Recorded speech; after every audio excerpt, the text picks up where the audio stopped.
You're listening to the Bearded Theologians podcast, hosted by Zach Bechtold and Matt Franks. If you'd like to learn more about the Bearded Theologians, you can go online at beardedtheologians.com, where we have past podcasts, blogs, and a couple items for sale. So check us out, beardedtheologians.com. Thank you for listening, and enjoy this week's show.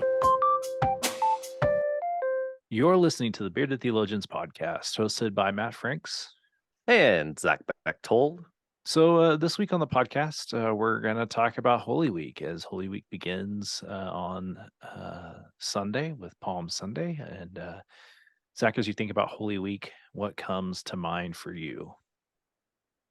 I was talking with some colleagues this morning about Holy Week and what do you do and how do you prepare and how do you handle how do you handle communion this week, with Palm Sunday being the first Sunday, and traditionally a lot of our Methodist churches or a lot of churches do communion on the first Sunday. And do you do it then? Do you do it Easter? And so we kind of got to talking about Holy Week as a whole. And for me, just really both professionally and personally, I try to take Holy Week as a whole. The fullness of it, starting with Palm Sunday and leading into Easter, but not leaving out Monday through Saturday and all of that is. So if you're not aware of Passion Week, of what Holy Week entails, it starts with this Sunday, with Palm Sunday. Mondays is traditionally Jesus clearing the temple. Tuesday is those moments where Jesus is, preaching and teaching and confronts the Jewish leaders. Wednesday is kind of up in the air. There's a few different things that people kind of lean on there. Some look at that's the day in which Judas accepts the bribe. Thursday being the institution of communion, setting the Lord's or having the Last Supper, as well as Jesus washing the disciples' feet. And then Friday, of course, is Good Friday, in which Jesus is crucified. And then Saturday is a day of vigil. And so there's a lot there. It's way too easy to skip some of that for a lot of reasons, right? Good Friday, especially, a lot of folks will skip Good Friday because it's hard. It's a hard day.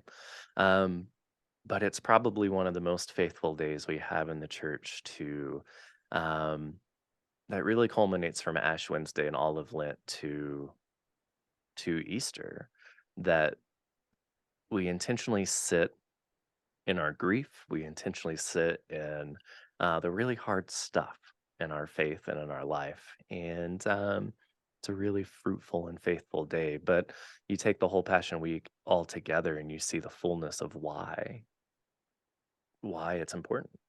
And so that's the basic synopsis for me of why Holy Week is meaningful and heavy and celebratory and everything in between.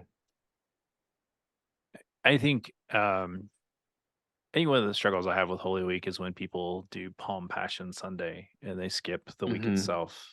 And I was in a church one time that did that, and I just struggled with it because, like, you've got to have those days. There's reasons why it's Holy Week and not Holy Day. I think you and understand, like, I'm not one.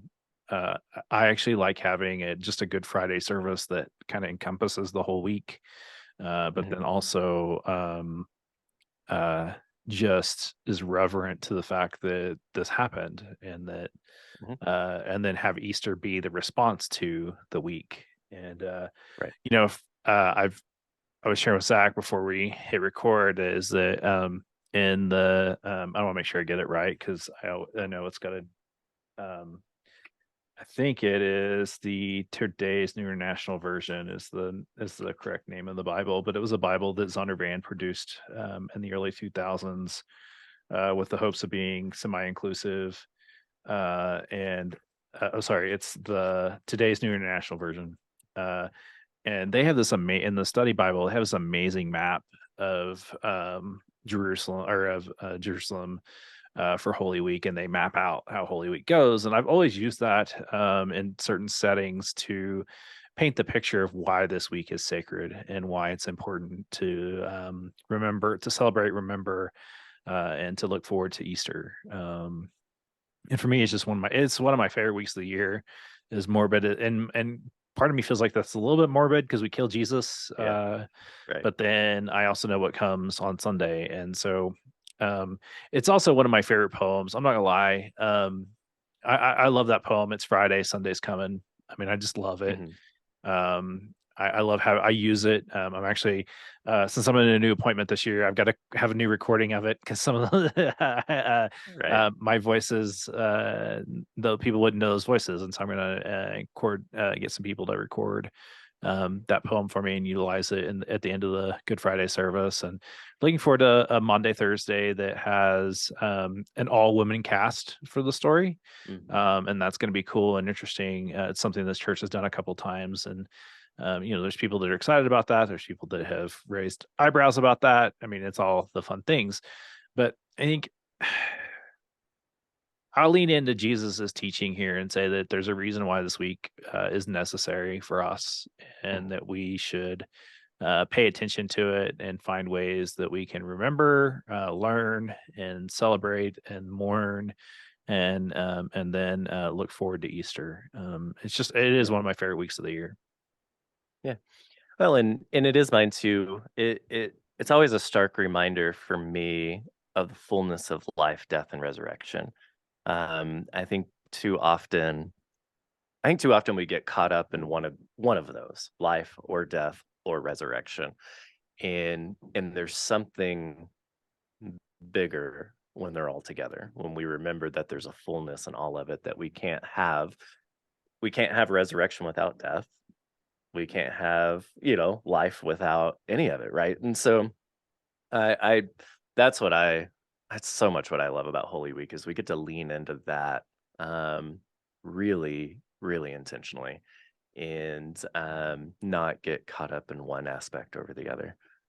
Yeah, and I think it's important to, like, if you have opportunities to go to certain things throughout the week, do it. I think they're holy and Mhm. sacred, and I've been in different communities that do different things, and I'm kind of, it's just one of the things I really enjoy. Um, and it's, to me, like, I don't know, I love Tenebrae. I love the Tenebrae service. It is very powerful. And I'm looking forward to it in a new congregation, sharing with them what similar to what I've done everywhere, but um I think that for me, as I think of this week, I think it's a time for us to reflect about how we have a hand in this and what our Mhm. role is in this and how we can grow.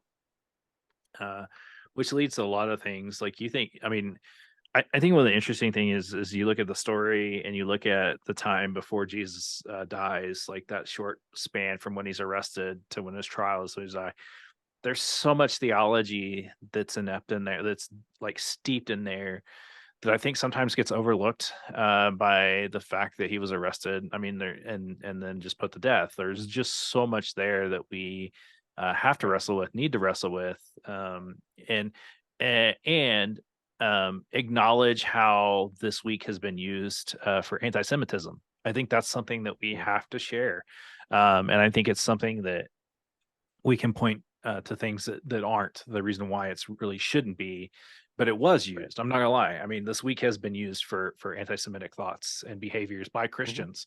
We must name Mhm. that in order for us to move Mhm. forward. So please don't do a Seder meal unless you have a rabbi Please. present. I mean, Right. when I was in seminary, I took a class called Contemporary Judaism. The first words out of the rabbi's mouth in our very first class was, "Please don't do a Seder meal unless you can have a rabbi present." Right. And really lead Yeah. you through it, because communion, and he literally said this, communion is not the Seder meal. Monday Thursday Right. is not a Seder meal. Right.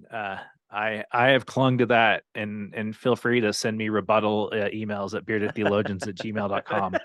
But I believe that. I believe that if we do that, we do the Seder a disservice, but then we also do Mhm. communion a disservice as well. Right. Right.